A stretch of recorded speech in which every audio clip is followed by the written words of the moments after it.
Good morning, students, and welcome to lesson number 3, The Midnight Visitor, written by Robert Arthur. This is a lesson from your supplementary reader, Footprints Without Feet.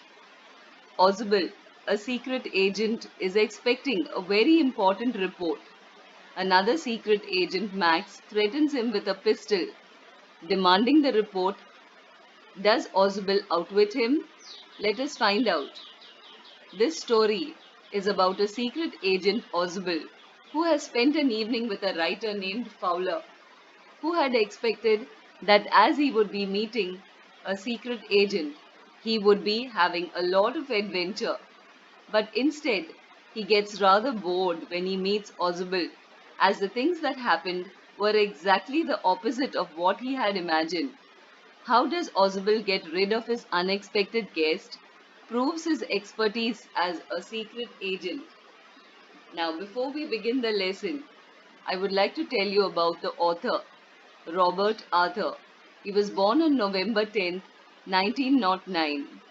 He was a writer of speculative fiction, known for his work with the Mysterious Traveler radio series and for writing The Three Investigators, a series of young adult novels. Arthur was honored twice by the Mystery Writers of America with an Edgar Award for Best Radio Drama. He also wrote scripts for television, such as The Twilight Zone and Alfred Hitchcock's TV show, Alfred Hitchcock Presents. Now, children, let us read the lesson and see the explanation. Oswald did not fit any description of a secret agent Fowler had ever read. Following him down the musty corridor of the gloomy French hotel where Oswald had a room, Fowler felt let down. It was a small room on the sixth and top floor, and scarcely a setting for a romantic adventure. Oswald was, for one thing, fat, very fat. And then there was his accent. Though he spoke French and German passably, he had never altogether lost the American accent he had brought to Paris from Boston 20 years ago. You are disappointed, Oswald said wheezily over his shoulder. You were told that I was a secret agent, a spy, dealing in espionage and danger. You wished to meet me because you are a writer, young and romantic. You envisioned mysterious figures in the night, the crack of pistols, drugs in the wine.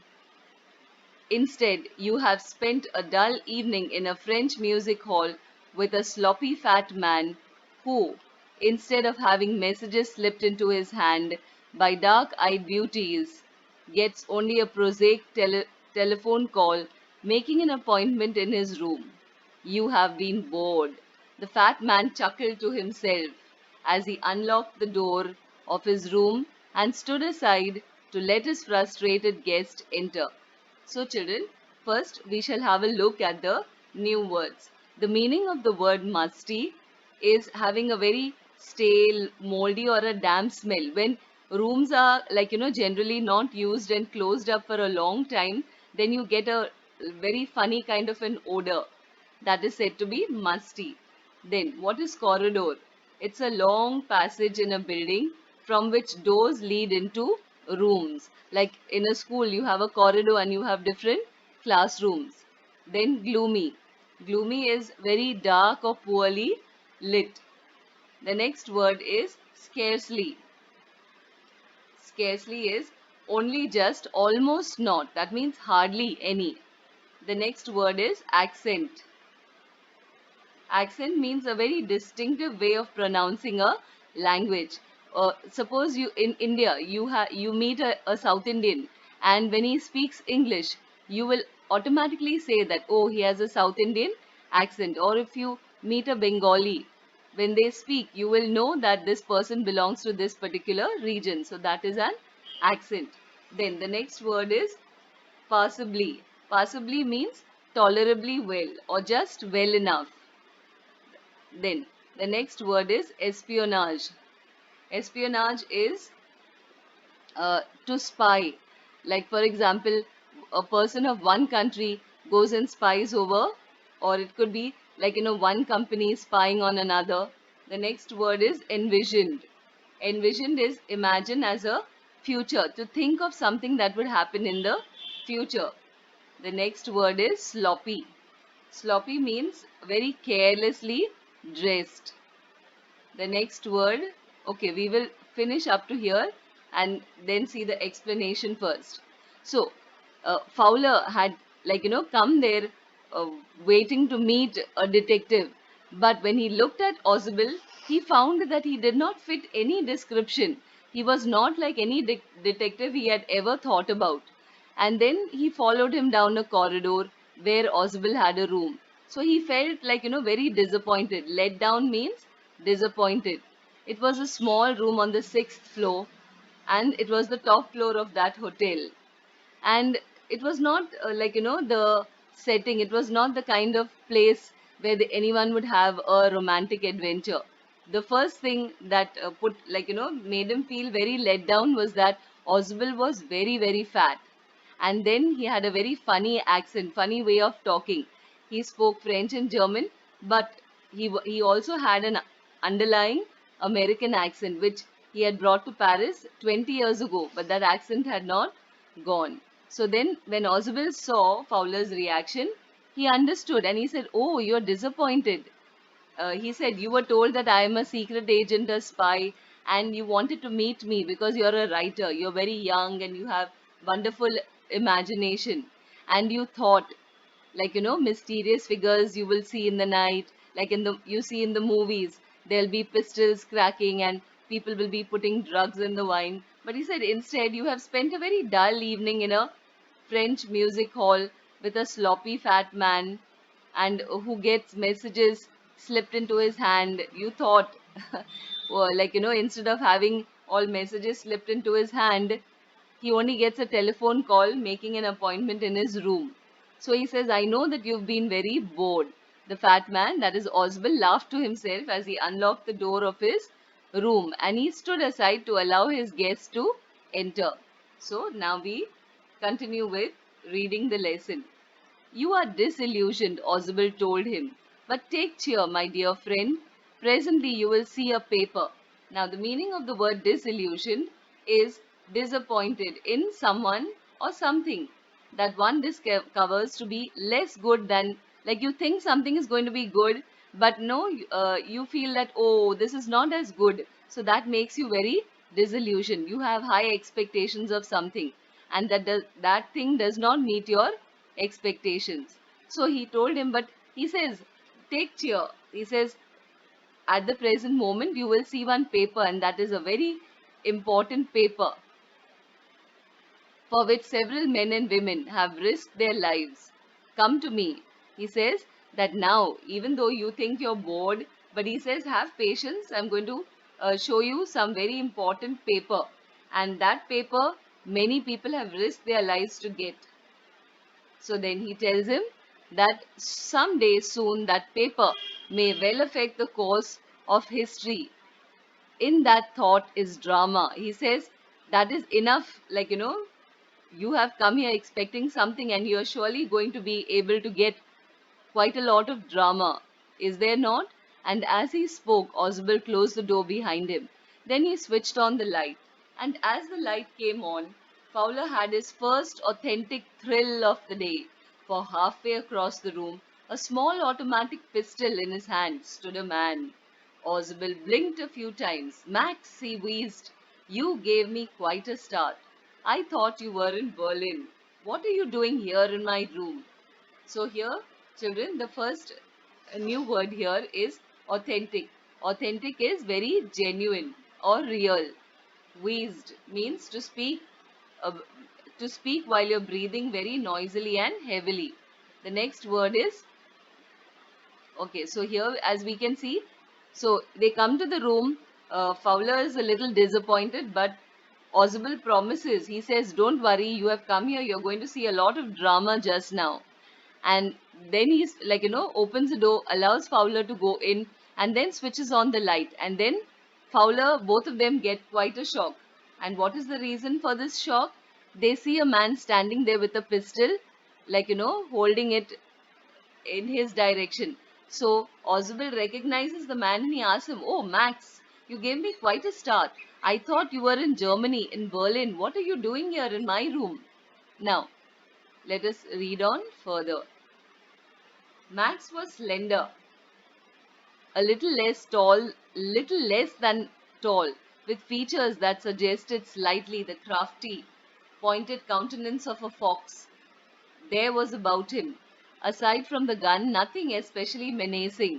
"The report," he murmured, "the report that is being brought to you tonight concerning some few missiles.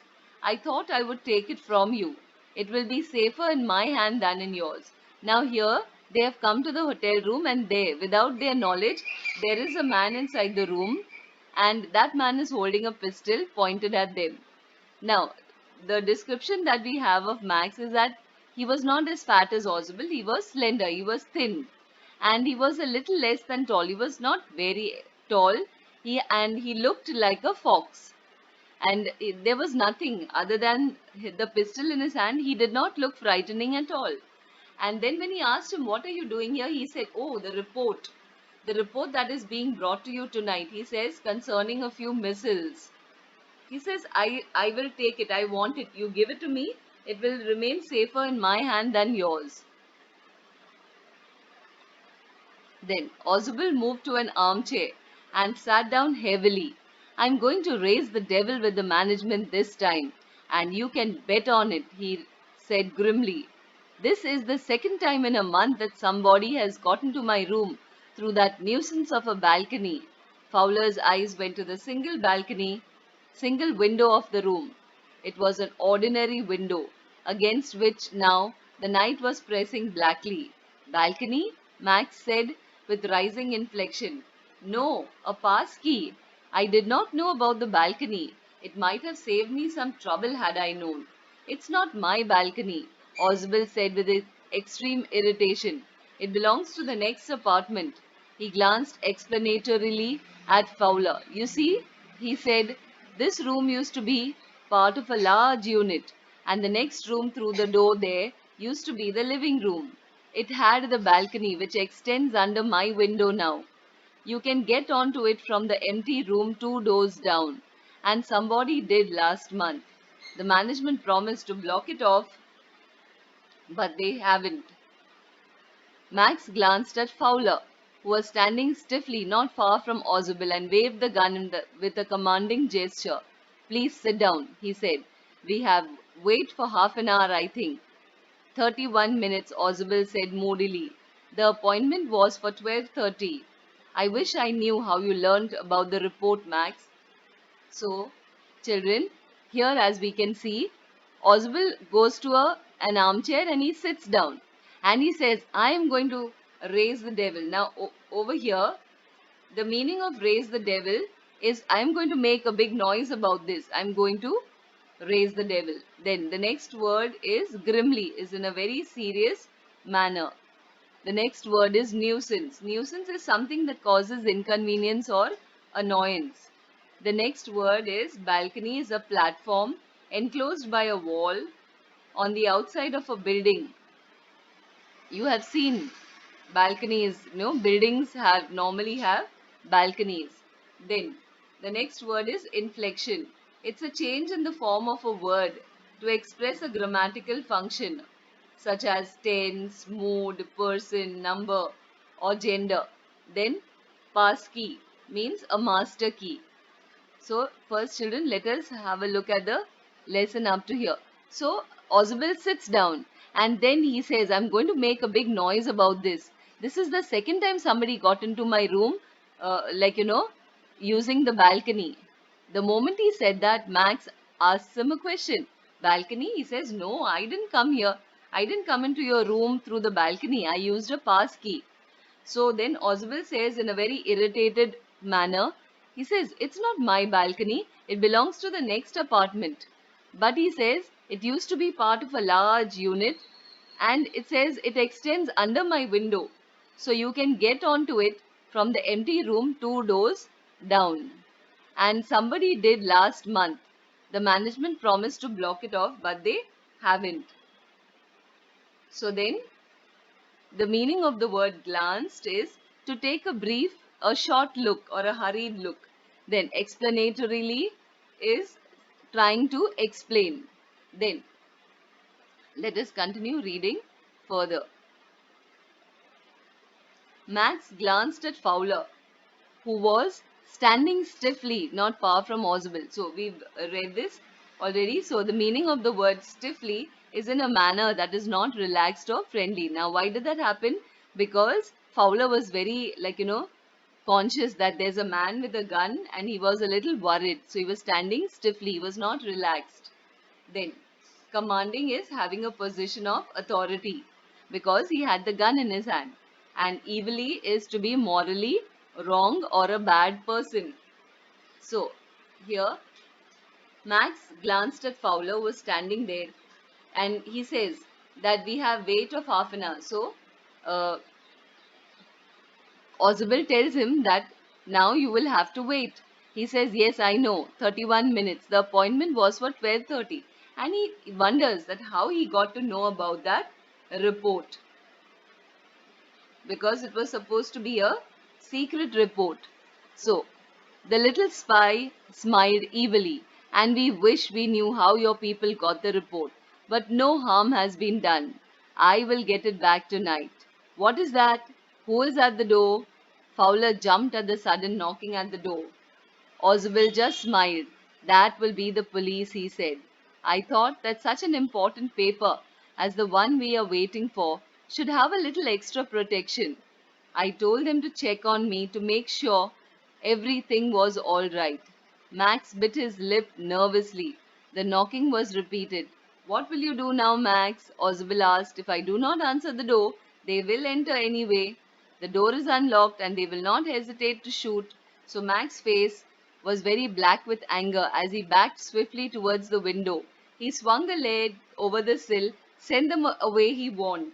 Okay, children, so now here we will see the meaning of the word hesitate is to be reluctant, to wait, to act because of fear, indecision.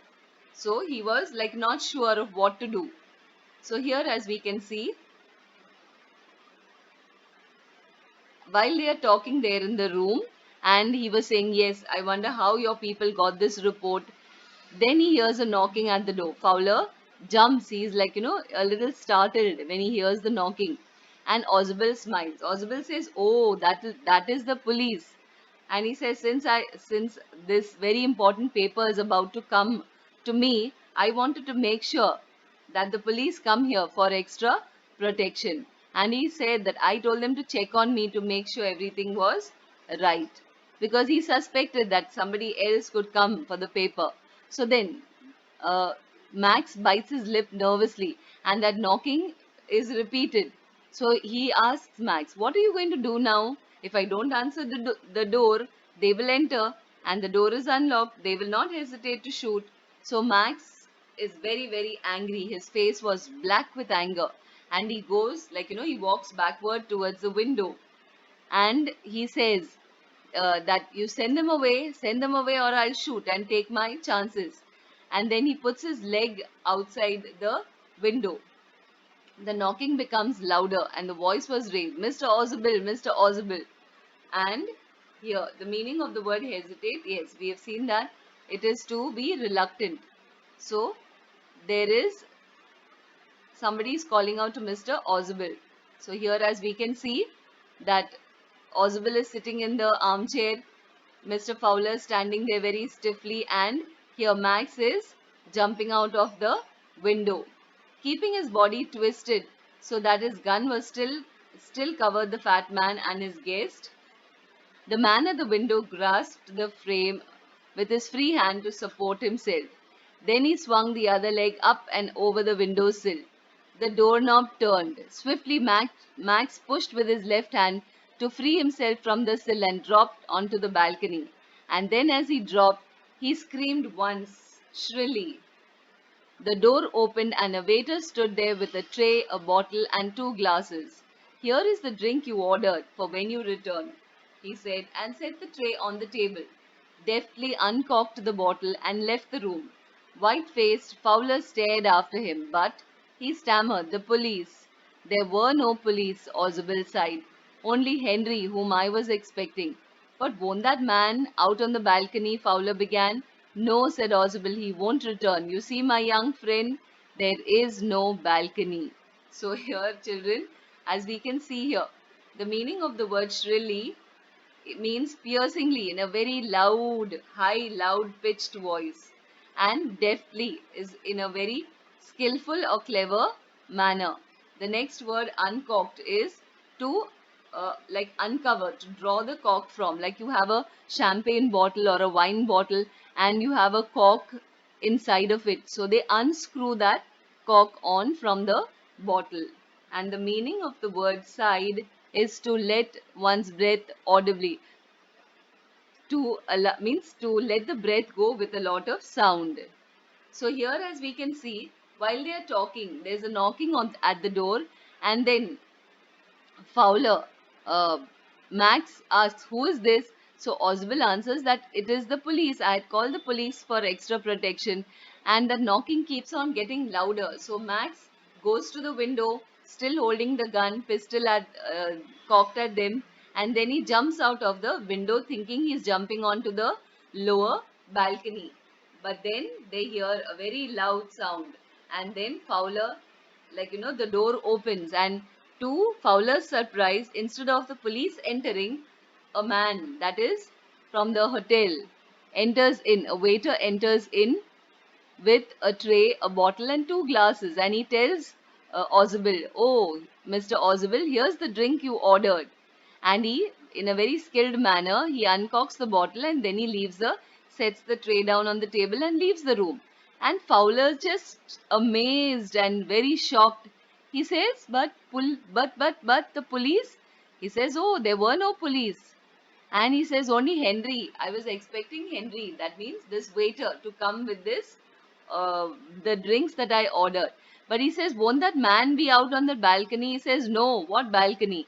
There isn't any balcony, and we are on the sixth floor of the hotel." That means he has jumped to his death. So here, as we can see, that Fowler came there. He's a writer, right?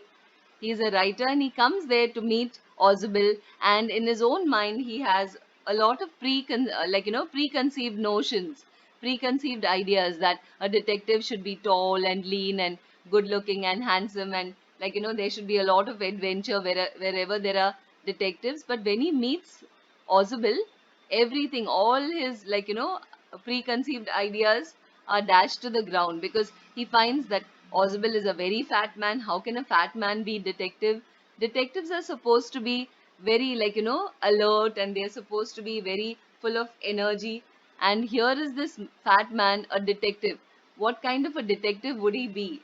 So he feels very disappointed.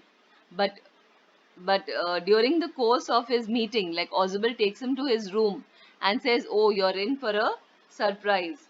And at that time, when he goes to the room and then he goes through this whole experience, he is really shocked. And then he comes to know how clever Mr. Oswald is.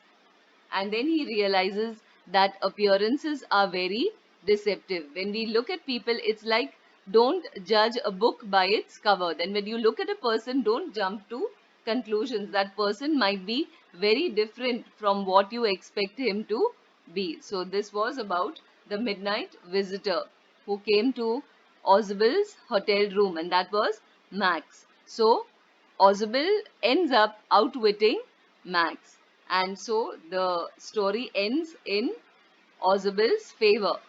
Now, children, let us go through the questions here. Think about it.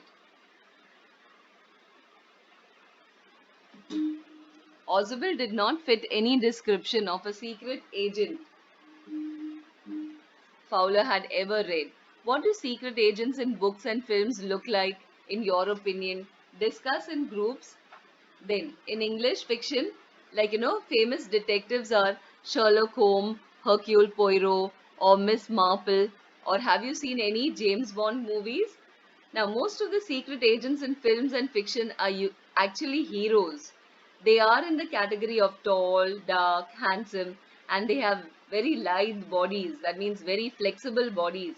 And there are always beautiful women hanging around them. They use high-tech gadgets and they do all kind of daredevil stunts. Arthur Conan Doyle created, he was an author who created Detective Sherlock Holmes. And if you have read or seen any of Sherlock Holmes, like, movies, you will know that he had a gift of very sharp deductions when present at a scene. However, Oswald in the story, the Midnight Visitor, was very sloppy, fat, and didn't have a personality that fit that of a famous secret agent. Then, the next one, how does Oswald manage to make Max believe that there is a balcony attached to his room? Look back at his detailed description. What makes it a convincing story? Oswald didn't show any panic when he saw Max in his room with a gun in his hand pointed at him. He started talking very casually that, oh, how is it that you came to know about this secret report? How is it that you came here? You have, you used the balcony, and he made a very convincing story. He said that he would have to, make a big noise about it and scold the management of the hotel that people were coming into his room from the balcony. And Max then explained and said, no, not at all. I didn't use the balcony. I used a duplicate key and I got into your room. But he said, had I known that there was a balcony, I would have come by that means. And though Max was very crafty, very cunning, he had never once doubted that Oswald was telling lies. When Max thought of escaping from the balcony, when in reality there was no balcony, he only fell to his death. This goes on to prove that Oswald had the ability to think very quickly and convincingly. That means he was able to convince uh, Max that there really was a balcony. Now, let us go on to the third question. Looking back at the story, when do you think Oswald thought this up? His plan for getting rid of Max. Do you think he had worked out his plan in detail right from the beginning? Or did he make up a plan taking advantage of events as they happened? Oswald couldn't have thought up his plan of getting rid of Max earlier. Why? Because he was not even aware that he was there inside his room. It was only after he opened his hotel room and switched on the light that he became aware that Max was standing there cocking his pistol at him. So it was only after he opened the room and he saw him standing there. So, however, he was very cool about it and very calm. He was not at all tense or anxious. He started talking to Max in a very conversational manner and he brought up the topic of his complaint to the management to do something about the balcony as people were coming uninvited into his room. And when there was a knock at the door, he used it to his advantage and he said, oh, that is the police. And he made Max so restless that he believed whatever he told him. He believed that there was a balcony outside this window, below that window, and so he jumped off. Little did he know that he was jumping off to his death. Now, let us talk about it. In this story, Oswald shows great presence of mind or the ability to think quickly and act calmly and wisely in a situation of danger and surprise. Give examples from your own experience or narrate a story which shows someone else's presence of mind. In the story, if if I were you, a criminal intruder enters the house of the dramatist Vincent Charles Gerard after gaining information about his whereabouts. He was wanted by the cops for a jewelry theft and also the murder of a cop. The police were on his trail and he wanted to have some peace. He decided to kill Gerard and impersonate him and live in his lonely cottage for some time. Gerard started calmly talking to him and convinced him that he was also a criminal and was running away from the cops, from the law. And so he kept all disguises ready in the suitcase which was near him. The criminal saw the things in the suitcase and he believed Gerard. As they were supposed to go to the car, Gerard guided the intruder into the closet and shut it. Then he called the police and informed the rehearsal people that he was sorry he was late and he couldn't bring the props on time. So, if you have your own experience where, you have noticed that somebody really used their presence of mind and how they got out of trouble, then you can write it down. The next one, discuss what you would do in the situations described below. Remember that presence of mind comes out of a state of mental preparedness. If you have thought about possible problems or dangers and how to act in such situations, if you have a better chance of dealing with such a situation if they do arise. That means, children, if you have thought about problem solving, this is all part of problem solving skills. You are given questions and you are asked that if this is the situation, how would you react? If this, they give you different situations and they ask you questions. In some schools they do this right from the first standard onwards. They train them to improve their problem solving skills. Now for example, uh, there are around six different situations given here, and you are asked as to what would you do if there was such a situation. The first one, if a small fire starts in your kitchen, what will you do? Will you run out of the kitchen and leave it to burn, or will you call out to some elder? It all depends. So I would like you to do this writing exercise because it will help you to think in multiple ways, not just in one kind of way. So you would be able to think that, okay, you may write one answer and then think that, okay, I can also do it in another way. So if a small fire starts in your kitchen, will you douse the, use water, or will you use, what will you use to stop the fire? Will you call out for help, or call some elder person in the house who will know how to deal with the fire? The second one, a child starts to choke on a piece of food. Will you put that child over your knee and try to slap his back and try to get that out? Or will you call an ambulance, or will you call for a doctor, or will you call for an elderly person? So what exactly you will do, you can think of it in multiple ways to answer. The third one, an electrical appliance starts to hiss and give out sparks. So, will you be afraid and run out, or will you use a stick and put that switch off?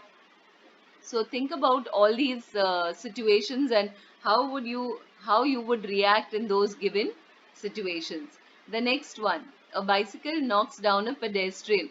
That means a bicycle knocks down a man walking on the road. So, what would you do?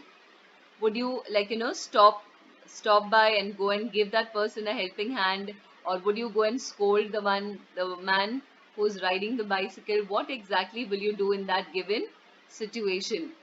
The next one, it rains continuously for more than 24 hours actually. So what will you do? Would you feel very angry or dejected or frustrated that it's raining, or would you think that, okay, this is a good opportunity, since I can't go out and do anything else, I will plan my course of study and I will study, and when the sun shines and when it is a bright sunny day, then I'll go out maybe and play, or go out and exercise and do some other things. So it all depends on how you look at things. What is your perspective, or what is your what is your frame of mind as you take situations as they come? The next one, a member of your family does not return home at the usual or expected time. So what would you do? Would you get worried? Would you get upset, and would you stop doing the work that you're doing and call several people, or call at the office or the place where your the family member is? You may suggest. So for each one of these you could think of a variety of ways in which you could solve this problem. So that would help in building up your vocabulary. Also your ideas will flow as you keep writing, children. Then you will find that your thoughts, you will keep getting new thoughts. Now, suggested reading, I would say that if you have time and are able to at least read one book a day, if you look at, there are so many sites where you have books on Oodles. There's one site called Oodles where you get lots of free ebooks. So if you could read this, they are very good books. After 20 Years by O. Henry, then The Stolen Basilisk by H. G. Wells, and The Face on the Wall by E.V. Lucas. So that is all for today. Now there's another this haiku. The above there are this is one and this is the second one. These two examples are like, they are Japanese poems. Haiku is a poetic form and a type of poetry from the Japanese culture. It combines form, content and language in a very meaningful yet compact form. Like you've heard of Kabir ke Dohe, right? That used to be couplets, just two lines, but here there are three lines each. So the most common form of haiku is three short lines, and the themes include nature, feelings, or experiences. So here let us read these two haikus. An old pond, a frog, an old pond, a frog jumps in, the sound of water. Right at my feet, and when did you get here, snail? So here, this is like, just very short and apt poems. So you could try writing haikus, maybe about the rain, maybe about nature, maybe about trees or plants or birds, whatever you observe at, like, being at home, you could try writing, because that is when you will realize what you are good at. You must try your hand at different things. Okay, children, that's all for today. So, thank you and have a nice day.